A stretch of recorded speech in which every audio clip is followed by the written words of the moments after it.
नमस्कार मंडळी, स्वागत आहे रँकर्स बायोलॉजी या प्लॅटफॉर्मवरती आणि इथे आपण नीट प्रिपरेशन हे मराठी माध्यमातून करत आहोत। आजचा आपला टॉपिक आहे टायडल व्हॉल्यूम आणि रेसिड्युअल व्हॉल्यूम यामध्ये फरक काय असतो। कारण जेव्हा आपण एक्झामच्या दृष्टीने याचा विचार करतो, हा टॉपिक हा पॉइंट अतिशय महत्त्वाचा आहे। हा कन्फ्युजिंग करणारा पॉइंट आहे, त्यामुळे यावर एक्झामिनर क्वेश्चन विचारतो की टायडल व्हॉल्यूम काय आहे, रेसिड्युअल व्हॉल्यूम काय आहे। ठीक आहे, तर हे जेव्हा क्लिअर होईल, तुमच्या डोक्यामध्ये कन्सेप्ट क्लिअर होतील, तेव्हाच तुम्ही तिथे आन्सर करू शकता। ठीक आहे, तुम्ही एक वेळेस अशी डेफिनेशन रीड केली आणि त्यानंतर तुम्हाला वाटेल की हां माझ्या लक्षात आलं, पण हे तिथं गेल्यानंतर एक्झाम हॉलमध्ये हे तुम्हाला कन्फ्युजिंग करणारा टॉपिक आहे। त्यामुळे आपण या व्हिडिओमध्ये फक्त टायडल व्हॉल्यूम काय आहे आणि रेसिड्युअल व्हॉल्यूम काय आहे हे पाहूया। तर तुमच्या समोर आहे टायडल व्हॉल्यूम। तर आता आपण पाहूया की टायडल व्हॉल्यूम काय म्हणतं। Tidal volume of air inspired or expired during a normal respiration. It is approx 500 ml. That is, a healthy man can inspire or expire approximately 6,000 to 8,000 ml of air per minute. ठीक आहे, तर आता मी तुम्हाला explain करते की हे काय आहे, तुमच्या लक्षात येऊन जाईल। ही टायडल व्हॉल्यूम एका मिनिटाची इथं आपण कम्पेअर करतो। एका मिनिटाचं ड्युरेशन किती आहे, 1 मिनिट, लक्षात ठेवायचं।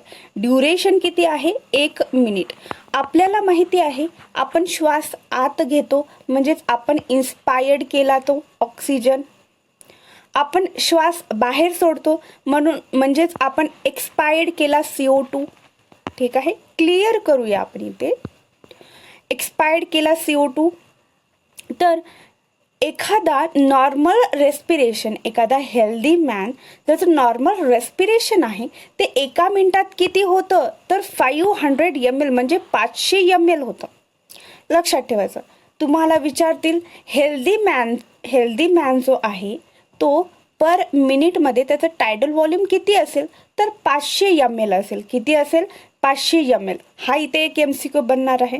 ठीक आहे, 500 ml। मग हे पण विचारतील तुम्हाला एखादा नॉर्मल हेल्दी मॅन ज्याचं टायडल व्हॉल्यूम 500 ml आहे, हे पर मिनिट आहे, पर सेकंड आहे, पर अवर आहे, कन्फ्यूज करण्यासाठी विचारतील ना, तर आपण इथे पर मिनिटची गोष्ट करत आहे। ठीक आहे, पर मिनिटची। टायडल व्हॉल्यूम म्हणजे काय असतं की असं व्हॉल्यूम जे की आपण शरीराच्या आतमध्ये इन्स्पिरेशन प्रोसेसद्वारे मध्ये घेतो एअर, असं व्हॉल्यूम की जे आपण एक्सपायर्ड करतो, जे की आपण CO2 एक्सपायर्ड करतो आपल्या शरीराच्या बाहेर, मग ते और आहे यामध्ये। ठीक आहे, याची गोळाबेरीज नाही आहे। एकतर आपण शरीराच्या आतमध्ये घेतो ते 500 ml आहे आणि जो आपण शरीराच्या बाहेर सोडतो ते 500 ml आहे। ॲव्हरेज पकडतात इथे। ठीक आहे, म्हणूनच एका मिनिटाचं यांनी ॲव्हरेज करून सांगितलं की एक हेल्दी मॅन जो श्वास घेतो आणि श्वास सोडतो तो किती असतो, 500 ml पर मिनिट। एका मिनिटाला तो 500 ml सोडतो किंवा घेतो, सोप्या भाषेमध्ये। ठीक आहे, 500 ml घेतो किंवा 500 ml सोडतो। ठीक आहे, हे इथे सांगितलंय। हे काय आहे, ॲप्रॉक्सिमेटली आहे, ॲप्रॉक्सिमेटली। आणि यामध्ये त्यांनी एकदम सविस्तर सांगितलंय की हे कॅल्क्युलेशन त्यांनी पर सेकंडचं केलं असेल, तर एखादा व्यक्ती 6000 ते 8000 या दरम्यानमध्ये एअर आत सोडतो बाहेर घेतो, आत सोडतो बाहेर घेतो, म्हणून याचा ॲप्रॉक्सिमेटली ॲव्हरेज किती झालं, 500 ml झालं। तुम्हाला इथे एवढंच लक्षात ठेवायचं आहे, tidal volume the volume which is inspired और एक्सपायर्ड, और अँड नाही लावायचं इथं, और expired during a normal respiration bye a healthy man which is 500 ml, approximately 500 ml per minute, याला म्हणतात टायडल व्हॉल्यूम। एवढं तुम्हाला कळालं। एकतर एअर आतमध्ये घेतली आणि एअर बाहेर सोडली। आता मला हे सांगा, जेव्हा आपण एअर आतमध्ये घेतो, एअर बाहेर सोडतो, आपला जो लंग्स आहे त्या लंग्समध्ये काही ना काही एअर तिथे लंग्समध्येच असेल ना, जेवढी बाहेरून आली तेवढीच बाहेर जाईल का? नाही, काही त्या लंग्स यूजमध्ये घेईल. मग तेच जे व्हॉल्यूम त्या लंग्समध्ये आपण इन्स्पायर्ड करताना किंवा एक्सपायर्ड करताना ते तिथं राहून गेलं, ते एअर तिथं राहून गेलं, त्यालाच रेसिड्युअल व्हॉल्यूम म्हणतात. आपण बोलतो ना रेसिड्यू, रेसिड्यू म्हणजे काय? शिल्लक राहिलेलं. रेसिड्यू म्हणजे काय? शिल्लक राहिलेला. जेव्हा आपण एखादा ज्यूस करतो मिक्सर ग्राइंडरमध्ये, ज्यूस करतो मिक्सर ग्राइंडरमध्ये, तर काय होतं, त्या मिक्सर ग्राइंडरमध्ये जेव्हा ज्यूस करतो, समजा आपण मँगोचा ज्यूस केला, तर ज्यूस खाली येतो आणि त्याचं जे वेस्ट रेसिड्यू राहतं ते ते मिक्सरमध्ये राहतं. ठीक आहे, मिक्सरमध्ये राहतं. ते रेसिड्यू म्हणजे काय? शिल्लक राहिलेला भाग. ही प्रोसेस होताना ते शिल्लक राहिलेला, कुठे? लंग्समध्ये शिल्लक राहिलेली हवा इथं, तर त्यालाच रेसिड्युअल व्हॉल्यूम म्हणतात. आता ती रेसिड्युअल व्हॉल्यूम काय आहे ते पाहूया. Residual volume, volume of air remaining. हे पहा, रिमेनिंग म्हणजे तिथे शिल्लक राहिलं, रिमेन्स तिथं राहिलं in the lungs even after a forcible expiration. This average ते किती राहतं?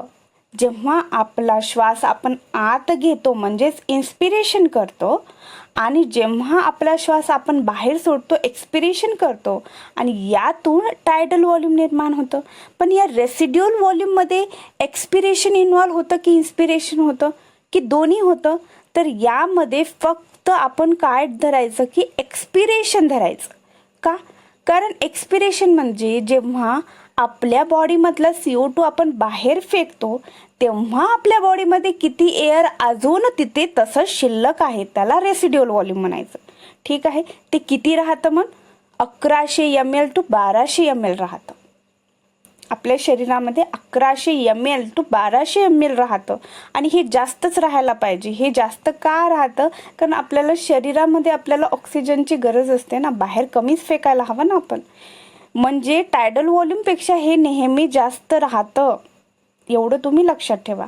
आणि या रेसिड्युअल व्हॉल्यूमचा जेव्हा आपण विचार करतो, तेव्हा आपण एक्सपिरेशनद्वारे जे एअर आपल्या लंग्समध्ये आहे, आपल्या लंग्समध्ये फुफ्फुसामध्ये जेव्हा एक्सपिरेशन प्रोसेस म्हणजेच शरीरातून हवा बाहेर जाते, तेव्हाची जे एअर रिमेन्स आपल्या फुफ्फुसांमध्ये राहतं, त्याला रेसिड्युअल व्हॉल्यूम म्हणतात. ठीक आहे, ते काय किती आहे? 1100 ml to 1200 ml. तर तुम्हाला हा डिफरन्स कळाला असेल, टायडल व्हॉल्यूम काय, रेसिड्युअल व्हॉल्यूम काय. तर एवढी कन्सेप्ट तुम्ही लक्षात ठेवा.